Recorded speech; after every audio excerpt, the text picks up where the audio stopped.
नमस्कार आपण मानक स्वागत करछि विकसित ओडिशार आ गोटे नुआ अध्याय को एबे आमे अछु कटक जिलार मंगराजपुर पंचायत रो बांझियामा गाँव रे आपण मान देखुचंदी ये हला बांझियामा गाँव रो दृश्य। एठिकार जो लोक माने अछंती गोटे जंगल मझिरे कटक जिलार गोटे जंगल मझिरे गाँटी आछी से गाँटीर लोक मैंने कोभली भाव में एठिकार जीवन यापन करछंती एवं एठिकार परिवेश कोभली भाव में आपण मैंने निजे देखंतु समस्तंकर घर माटी घर रही चाल घर रही या पारे से कौन प्रकार एपर्यंत कोठा घर सरकारी तरफ एपर्यंत मिलना। परिवेश देखंतु कोभली भाव में परिवेश रही चाल घर रही माटी घर रही एपर्यंत सरकारी तरफ कौन प्रकार विजु पक्का घर बा इंदिरावास हो बा प्रधानमंत्री आवास योजना हो से सबू एपर्यंत बोधे एमान को किसी मिल पारि नाही। एमान रही जंगल भितर गोटे मंगराजपुर पंचायत रही एमान गाँ ना हूँ बांझियामा गाँ। आपड़ देखुले कैमरामैन को कहि घर बोल देखेबे कौ टाइप रही परिवेश रही चाल घर रही माटी घर रही किंतु सरकारी सुविधा ना रे छु सब जिनस मिली।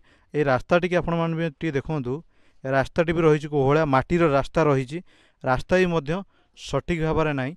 ये परिवेश ये लोक मैंने बहुत माने को भाव जीवन यापन कर कैमरा सामना को आसवाई अनिच्छा प्रकाश कर। ये है बांझियामा गाँव दृश्य देखुं बांझियामा गाँव में को भाव में से परिवेश देखूँ छोट छोट पिला माने खेलुंट एम चौरा टी देखूँ को भाव रही देखुं कौ भाव में जीवन यापन कर। परिवेश मुझे देखु समस्त इलेक्ट्रिसिटी सुविधा केवल सोलार पैनल दिखाई सोलार पैनल समस्ते इलेक्ट्रिक व्यवहार कर।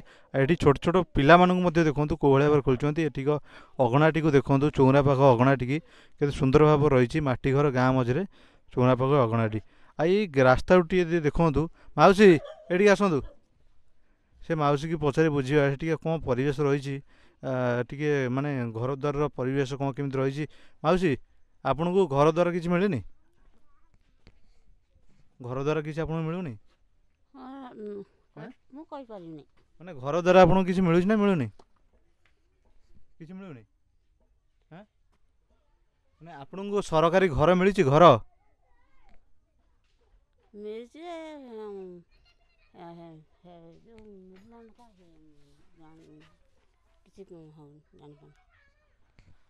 सी ठीक से कही भी पारना कौन घर मिली कि कौन मिली किसी कही पारना।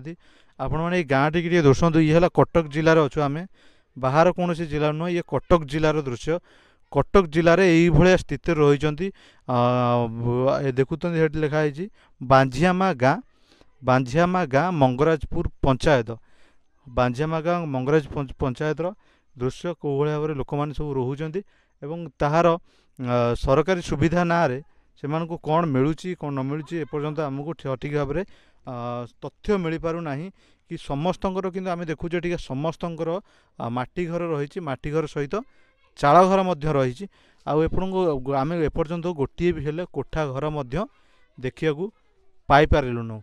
ये है बांझियामा गाँव कथा कहूँ आठिका लोक मैंने माने कैमेरा को आसवाई से अनिच्छा प्रकाश कर कारण से भय प्रकाश कर कैमेरा को आसिले काले कौन कहीदेवे आड़ू साड़ू तो ये किसी कहवाई चेष्टा करूना कैमेरा आगे को आसवाई चेष्टा करूना से भयभीत रोचंती।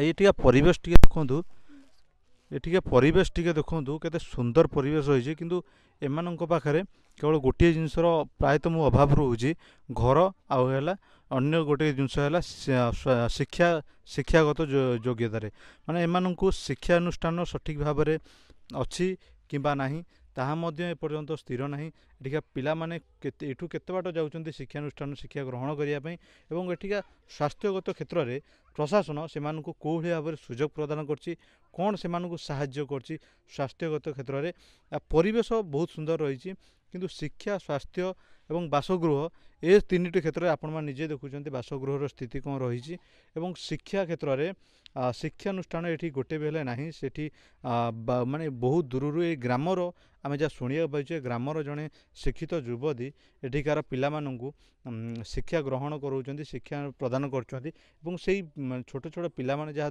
ଏଠି ଅଛନ୍ତି ସେମାନେ ସେଇ ମାନେ ଜଣେ ଶିକ୍ଷିତ ଯୁବତୀମାନଙ୍କ ଠାରୁ ଶିକ୍ଷା ଗ୍ରହଣ କରୁଛନ୍ତି। ଏବଂ ଆପଣମାନେ ଦେଖୁଥିଲେ ଏଇ ଛୋଟ ଛୋଟ ଯୁବତୀମାନେ ଏଠିକାର ସେମାନେ ଏଇ ଶିକ୍ଷିତ ଜଣେ ଯୁବତୀ ଅଛନ୍ତି, ସେମାନେ ଏମାନଙ୍କୁ ଶିକ୍ଷା ପ୍ରଦାନ କରୁଛନ୍ତି ଏବଂ ବାହାର ସମସ୍ତ ଚାରିପଟ ଦୃଶ୍ୟ ଦେଖାଉଛନ୍ତି। ମାନେ ମାନେ ପରିବେଶ ଜଙ୍ଗଲ ମଧ୍ୟରେ, ପରିବେଶ ପାହାଡ଼ ମଝିରେ ଏ ଗାଁଟି ରହିଛି। ମାନେ ବାହାର ଦୁନିଆରୁ ଏକ ଭିନ୍ନ ଦୁନିଆରେ ଏମାନେ ଜୀବନଯାପନ କରୁଛନ୍ତି। ସେମାନଙ୍କର ସ୍ୱାସ୍ଥ୍ୟଗତ ସୁରକ୍ଷା ପାଇଁ ପ୍ରଶାସନ ସେମାନଙ୍କ ପାଖରେ କ'ଣ କରିଛି ତାହା ମଧ୍ୟ ଆମ ପାଖରେ ସ୍ପଷ୍ଟ ସୂଚନା ନାହିଁ। ଆପଣମାନେ ଦେଖୁଥିଲେ ବାଞ୍ଜିଆମା ଗାଁର, କଟକ ଜିଲ୍ଲାର ବାଞ୍ଜିଆମା ଗାଁରୁ ବିକଶିତ ଓଡ଼ିଶାରେ। ଧନ୍ୟବାଦ।